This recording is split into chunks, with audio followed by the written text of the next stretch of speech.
दर्शन के प्यासे नैना। ये नैन व्याकुल थे, कब पूज्य के दर्शन होंगे? हे पूज्य, दर्शन के प्यासे नैना, दर्शन के प्यासे नैना, के पूजू मुनिवर जी के पावो दर्शन के प्यासे नैना।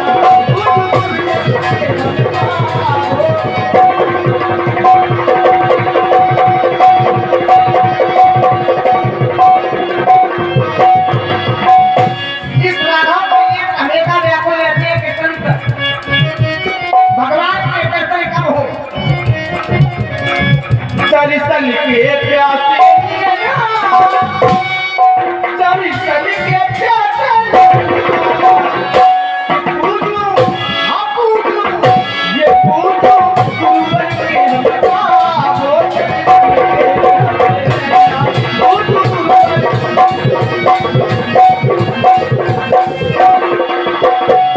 आहे ना, जो दर्शन आज मिला है, ये मलिका कमल की आज मिला है।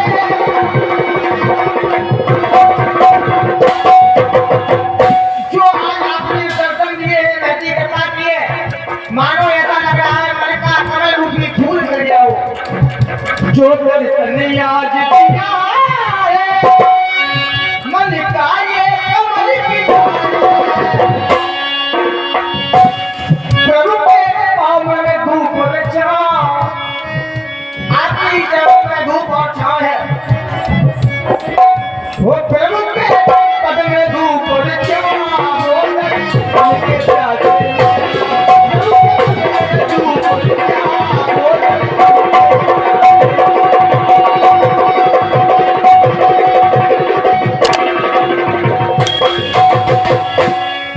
दर्शन के प्यासे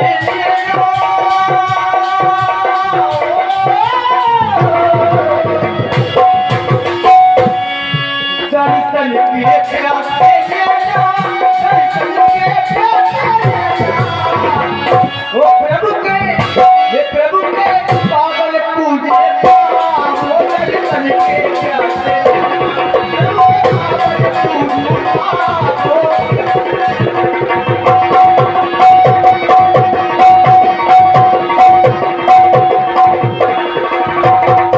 इतना ही नहीं यार, चरणों की रवि को लेकर माथे का चंदन बनाए,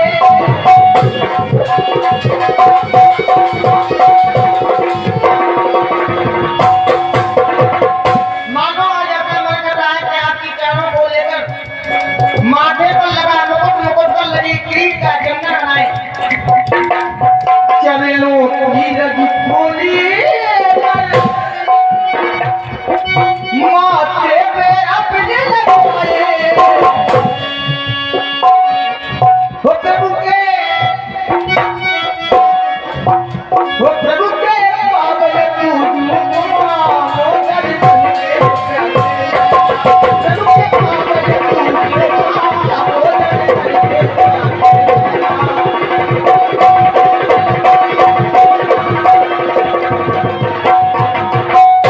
और है ना,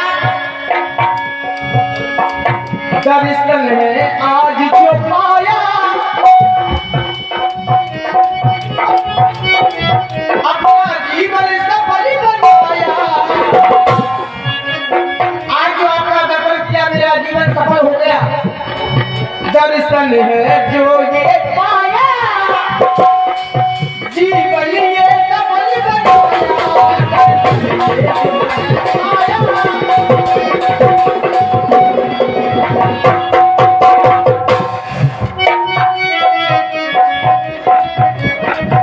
वो प्रभु के पावों में धूप जाओ, प्रभु के पावों में धूप जाओ दर्शन के प्यासे पूजे पावो।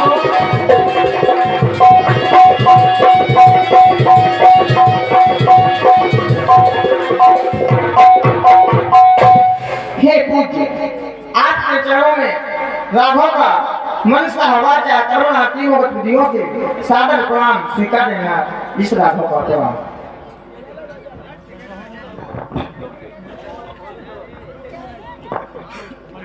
आज संत का दर्शन प्राप्त हुआ। प्राणी को अपने जीवन में संत का दर्शन कब प्राप्त होता है? तो किसी विद्वान के द्वारा एक सिद्धांत बताया गया इस आधार ग्रंथ के माध्यम से, बिन हरि कृपा मिले नहीं संता।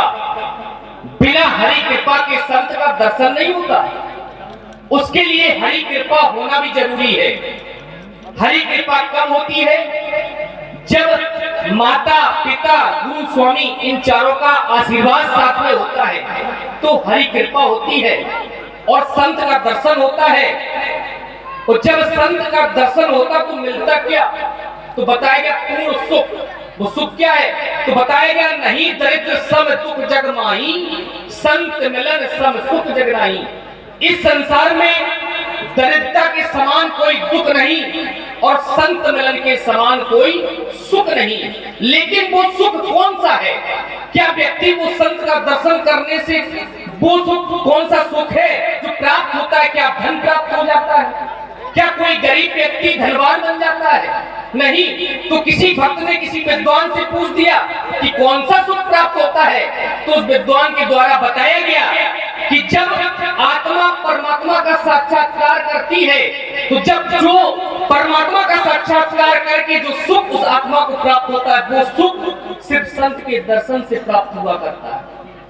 दूसरी ओर संत का दर्शन कब प्राप्त होता? तो बताया गया पुण्य पुण्य बिनु मिलहि न सुनता। जब हमारे पुण्य एकत्रित हो जाते हैं, व्यक्ति अपने जीवन में जब सत्कर्म करता है, धर्म के रास्ते पर चलता है, सत्य की राह पर चलता है, तो पुण्य प्राप्त होता है। जब हमारे पुण्य एकत्रित हो जाते हैं तो कहीं ना कहीं हमें संत का दर्शन हुआ करता है। बताया गया संतों का चरित्र और समाज कैसा हुआ करता है, तो बताया गया साधु चरित्र सुविचरित्र कपासु, नीरस विशद गुणमय फल जासु। संतों का चरित्र कपास की तरह पावन और पवित्र हुआ करता है, फल नीरस विशद गुणमय गुणकारी हुआ करता है। इतना ही नहीं, जब समाज के बारे में पूछा गया कि संतों का समाज कैसा होता है, तो बताया गया मुद मंगलमय संत समाजू, जो जग जंगम तीरथ राजू। संसार का प्रत्येक प्राणी अपने तरण के लिए प्रयागराज में जाने के लिए तरसता है। तो हम तो कहते हैं कि जहां पर संतों का समाज एकत्रित हो जाए, वहां पर चलता फिरता हुआ प्रयागराज उपस्थित हो जाता है। हम कहते कि हम तो नित्य प्रतिदिन संतों के प्रयागराज में स्नान करते हैं, हम परम सौभाग्यशाली हैं, क्योंकि हमारे पिता के दरबार में नित्य प्रतिदिन संतों का आगमन लगा रहता है। यहाँ संतों का समाज एकत्रित होता है, तो हमारी अयोध्या ही प्रयागराज है। और आज इस प्रयागराज में स्नान करके लक्ष्मण अपने आप को परम सौभाग्यशाली मानता है। हे परम पूज्य, हे मेरे आराध्य देव, हे संत मुनि महामुनि, मैं आपसे आपके सिर रथ को माथे का चंदन बनाना चाहता हूँ। हे पूज्य, आशीर्वाद प्रदान करें, क्योंकि आप वो व्यक्तित्व है, कोई साधारण व्यक्तित्व नहीं, न ये साधारण कोटि के संत है, बल्कि असाधारण कोटि के संत है। क्योंकि इन्होंने अपने जीवन में बहुत सी महत्वपूर्ण उपलब्धियां प्राप्त की। इनका क्षत्रिय कुल में भी जन्म होकर के भी ब्रह्म ऋषि के पद को प्राप्त करना इनकी महान उपलब्धता है। क्योंकि इस संसार में ब्राह्मण दो प्रकार के बताए गए, एक तो ब्राह्मण कुल में जन्म लेकर ब्राह्मण कहलाना, दूसरा कार्य के द्वारा ब्राह्मण पद ग्रहण करना, अर्थात ब्रह्म जानेती ब्राह्मणा। इन्होंने अपने सुकर्मों के अनुसार ब्रह्म ऋषि के पद को प्राप्त किया। आज ये लक्ष्मण आपके चरणों की श्री रज को माथे का चंदन बनाने के लिए व्याकुल, हे पूज्य आशीर्वाद प्रदान करें। दिवस आज का धन हुआ, जो चरणों की धूल मिली, भवन बोलती हुई नैया को वायु जो अनुकूल मिली। हे करुणा सिंधु, हे करुणा सागर, करुणाकर करुणा दिखला दो, खूब भटका हुआ राहु में, हे मुनिवर सतपथ बतला दो। शरण तुम्हारी आया हूँ, शीश आशीष का हाथ धरो, दुर्बलताएं दूर हो हमसे, जीवन मम कृतार्थ करो, जीवन मम कृतार्थ करो। कल्याण भव, दीर्घायु भव, आयुष्मान भव। महाराज चक्रवर्ती, आपके पुत्र ये चारों वेदों के तत्व के स्वरूप में आपके महलों में वास कर रहे हैं। ऐसे सुंदर बालकों को आशीर्वाद है, रहो सदा करते निडर समन न जीते कोई, चिरंजीव दुख दुख जियो, कीर्ति लतावर होए, कीर्ति लतावर होए, कल्याण हो दीर्घ आयु भव। तब मन हरसी बचनी कहरा मुनि अस कृपा कीन नहीं पाऊ। प्रभु जैसी कृपा आपने मेरे ऊपर की है। आज आपने मेरे ऊपर बड़ी महान कृपा की, लेकिन अब मैं आपके आने का कारण जानना चाहता हूं प्रभु। कि कहीं कारण गमने तुम्हारा,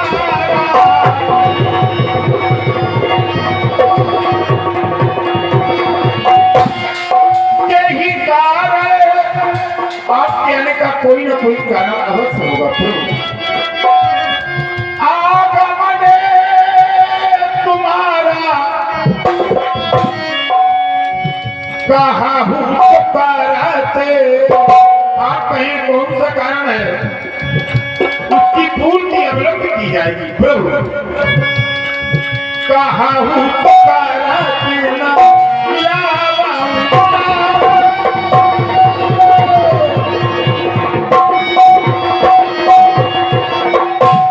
कहीं कहीं महात्मा आपके आने का हेतु क्या है, कारण क्या है? वास्तव में मैं तो श्री राम का दर्शन करके भाव विमुक्त हो गया, भूल गया कि हम किस लिए आए थे। अब ध्यान में जब कारण आता है तो बड़ी असमंजस स्थिति हो जाती है, क्योंकि हम यहाँ याचना करने के लिए आया था, मांगने के लिए, और बैठे हम ऊंचे सिंहासन पर हैं जहाँ पर दिया जाता है, मांगा नहीं जाता और शोभा भी नहीं होती। क्योंकि मांगने वाला जब मांगता है उसका हाथ नीचे होता है और देने वाले का हाथ ऊपर होता है। और यहाँ स्थिति ये है कि मांगने वाले ऊपर हैं और देने वाले नीचे हैं। इसलिए इस सिंहासन का सम्मान करते हुए अपनी बात प्रस्तुत करने के लिए महाराज के सामने ही हमें जाना होगा। अस्तु, यही विकल्प अच्छा है। चक्रवर्ती सम्राट महाराज श्री दशरथ भगवान, आपने कहा मुनि अस कृपा कीन नहीं पाऊ। ऐसी कृपा जो संतों के द्वारा हमारे परिवार पर, हमारे कुल पर, हमारे बच्चों पर, हमारे ऊपर जो हुई है, ऐसी कृपा आज तक किसी ने प्राप्त नहीं की। अच्छी बात है महाराज। कृपा और दया दो शब्द हैं। लोगों से पूछा गया कृपा और दया में अंतर क्या है, कोई अंतर नहीं। अरे लोग कह देते महाराज दया करो और वही लोग कह देते महाराज कृपा करो, अंतर कुछ नहीं, लेकिन अंतर बहुत है। कृपा परमात्मा के द्वारा, संतों के द्वारा की जाती है और हम संत हमें आपके पर कृपा की। ठीक, अब दया किस पर, वो कौन करता है?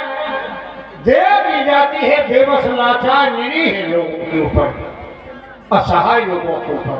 वो करता कौन है? वो सामर्थ्यवान, शक्तिशाली, वो दया करता।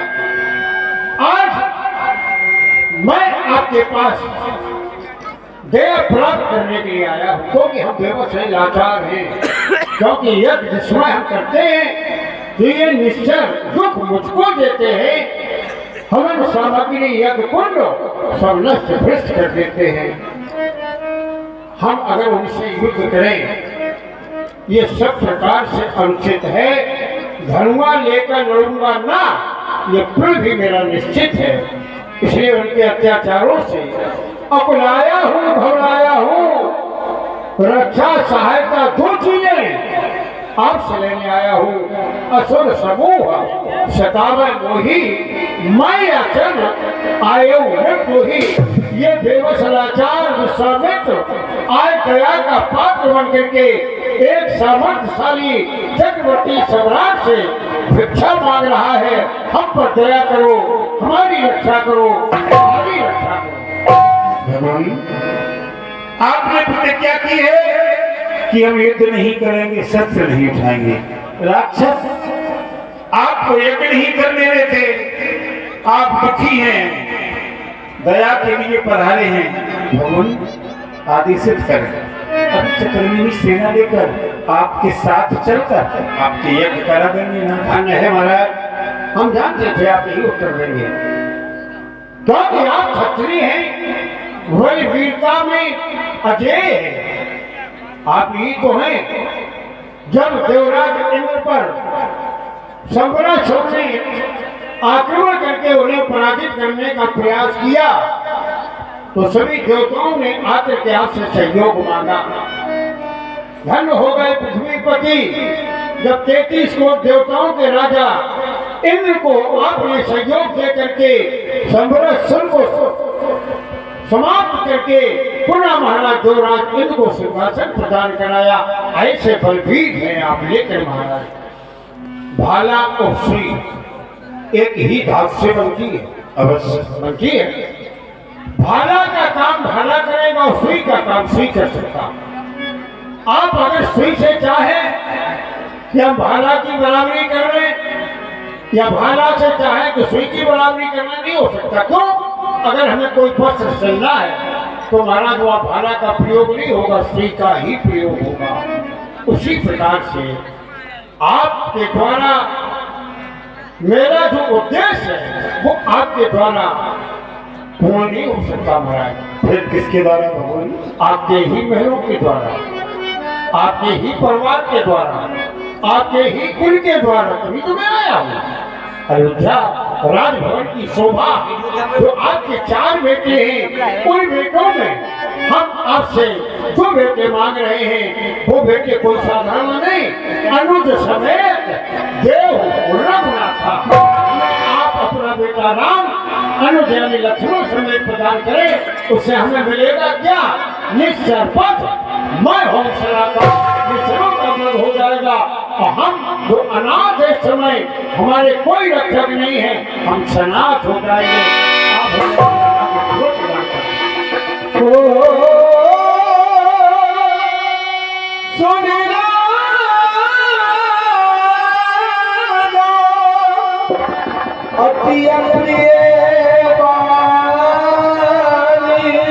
क्या हुआ महाराज? हृदय कंपित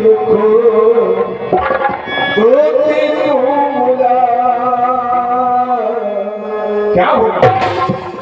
अरे आज महातुरंत मेरे कुमारों को लेने के लिए आए हैं, जिन कुमारों ने किशोर अवस्था भी पार नहीं की, नन्हे छोटे हैं मेरे राजकुमार।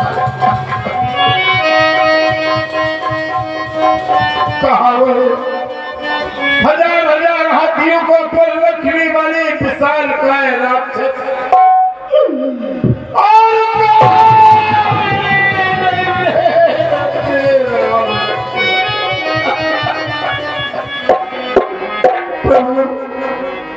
आपसे मेरी प्रार्थना है, आप जानते हैं कि कुमारों को हमने चौथी अवस्था में प्राप्त किया है। चौथी पनी पाए सुते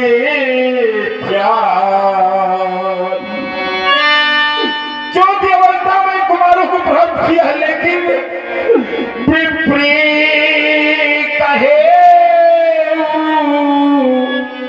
नहीं बचने विचार।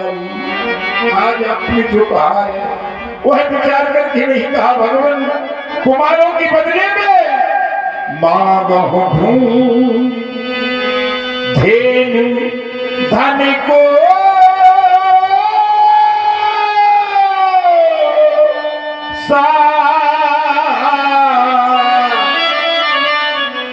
सर्वस देऊ आज सहेरो सा।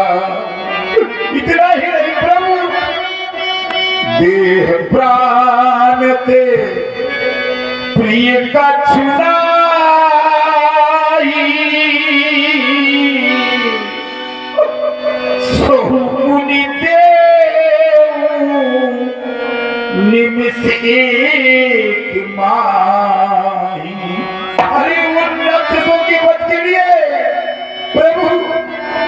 निश्चर अति घोर कठोर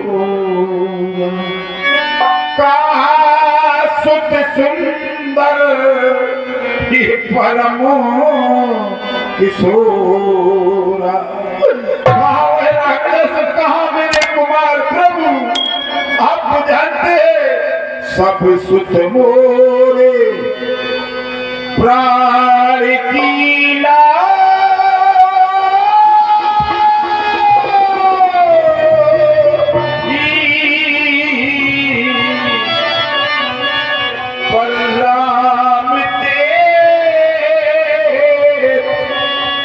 नहीं बने राम को देने में मेरी बनती नहीं है प्रभु। मेरी तो आपसे एक ही प्रार्थना है प्रभु।